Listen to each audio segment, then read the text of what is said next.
Bienvenue dans cette vidéo. Si tu as cliqué dessus, c'est que tu penses que tu es nul en yoga. Et pourtant, je vais te prouver que cela n'existe absolument pas. Tu penses que tu es nul en yoga parce que tu vois des modèles faire des postures de dingue sur Instagram et tu te regardes et tu te dis waouh, avec la souplesse et la force que j'ai, jamais je ne parviendrai à faire ces postures-là. Et je vais te dire un truc, c'est parfaitement normal car moi-même qui suis prof de yoga, la plupart des postures que je vois sur Instagram, je suis incapable de les faire. Si tu veux savoir comment on en est arrivé là, je t'invite à écouter mon podcast Yogini qui en parle dans certains épisodes. Mais je voudrais revenir à toi qui penses que tu n'as pas la force et la souplesse pour pratiquer le yoga. J'ai envie de te dire, moi non plus, j'étais vraiment pas souple et j'avais zéro force quand j'ai démarré le yoga. J'avais passé un bon paquet d'années à n'avoir aucune activité physique. Et lorsque j'ai démarré le yoga, c'était plus dans un but méditatif. Et c'est de ça dont je veux te parler. Le yoga n'est pas une pratique sportive. C'est-à-dire qu'il n'y a pas à vouloir absolument réussir une posture. Ce qu'on cherche dans le yoga, c'est rencontrer le calme et l'immobilité dans une posture. Et ça, c'est une posture mentale qui va t'y amener. Moi aussi, quand j'ai démarré le yoga, j'étais absolument incapable de toucher mes pointes de pied. Je regardais les autres le faire et je me disais, mais comment ils font ? Ça m'a pris du temps et ça m'a pris de l'entraînement parce que je suis tombée amoureuse du yoga et j'ai eu envie de développer ma pratique à fond.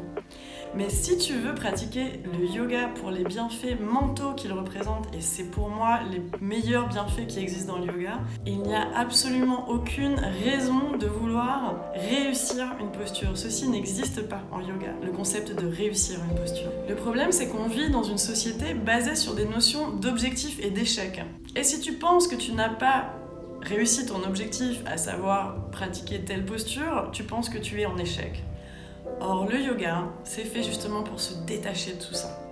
De prendre un instant de lien avec ton corps et de te laisser guider dans un apprentissage bien particulier, à savoir celui de la patience et de la paix intérieure. Et ça se fait à travers l'observation de plein de petites sensations à l'intérieur de notre corps. L'idée dans une bonne pratique de yoga, c'est d'être dans un état méditatif qui va te permettre d'observer en profondeur quels sont les effets de chaque posture sur ton corps, sur ton mental.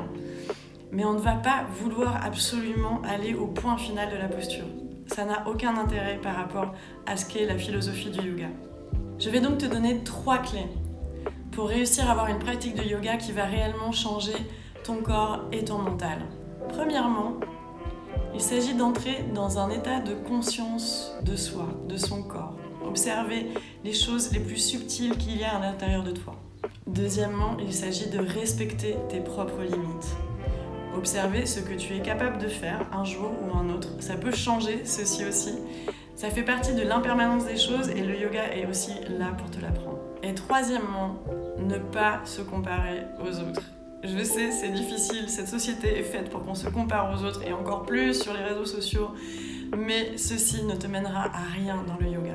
Si tout ce que je viens de te décrire te parle, c'est-à-dire si tu as déjà essayé de pratiquer le yoga et que tu t'es dit plusieurs fois « c'est impossible, je n'y arriverai pas, je ne suis pas assez ceci, cela, je suis nulle », mais que tu sens que ton corps et ton mental te réclament une pratique de yoga, je te propose de te guider. On s'étire, on se grandit, on regarde en direction des 2 mains et on expire, on relâche, on regarde en direction du sol, on détend le cou. Je te propose un programme de yoga pour les nuls. Dans ce programme qui dure 3 mois, tu pourras apprendre toutes les bases du yoga qui te permettront d'avoir une pratique qui te fasse te sentir bien avec toi-même, avec ton propre corps, avec ton propre mental, à partir de tes propres limites, sans avoir cette sensation d'être nul. Et on va aller jusqu'où on peut, jusqu'où on veut, là où sont nos limites. À travers plusieurs lives par semaine auxquels tu pourras venir à ta guise et du contenu vidéo en accès libre, je te propose de te montrer le chemin vers ta paix intérieure. On respire dans cet espace entre la pointe de l'épaule gauche et notre oreille gauche.